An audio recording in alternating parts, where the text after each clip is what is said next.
De son premier mariage avec Andrew Parker Bowl, Camilla a eu 2 enfants, Tom, né en décembre 1974 et Laura, née en janvier 1978.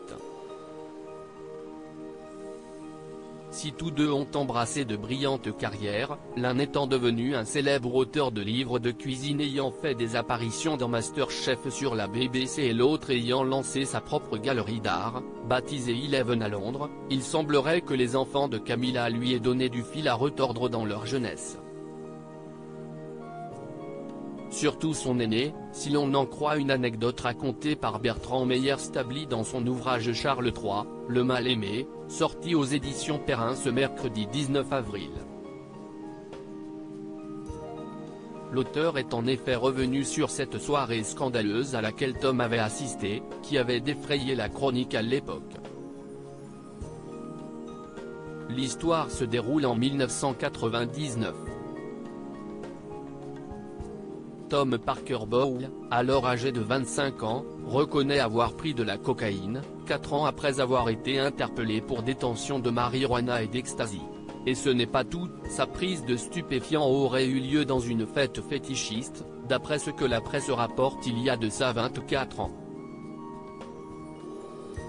Le jeune homme aurait en effet pris part aux festivités déguisé en dominateur, un fouet à la main, avec des barésies, une robe en sky noire et des talons aiguilles, écrit l'auteur. De quoi faire bondir Charles, alors prince de Galles et compagnon de Camilla, ta mère est très fâchée. Pour l'amour du ciel, tu ne pourrais pas penser un peu à elle, sermonne-t-il. Inquiet de l'influence qu'il pourrait avoir sur ses fils, William et Harry, il ordonne même à Tom de se tenir à distance jusqu'à ce qu'il ait résolu tous ses problèmes. Supérieur à Camilla Parker Bowl, reine consort, qui sont les hommes qui ont marqué de sa vie?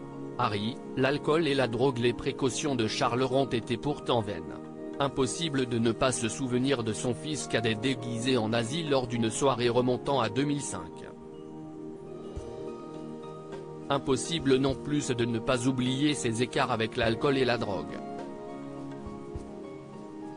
Dans son livre Conversation avec le prince, Angela Lanvin révèle que pendant les vacances scolaires, le jeune prince se retrouve souvent seul à Highgrove avec des amis peu fréquentables, dans une cave baptisée Club H.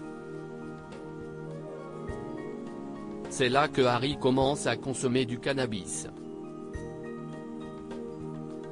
À Eton, ses camarades le surnomment Harry, à cause de l'odeur de marijuana qui émane de sa chambre d'étudiant.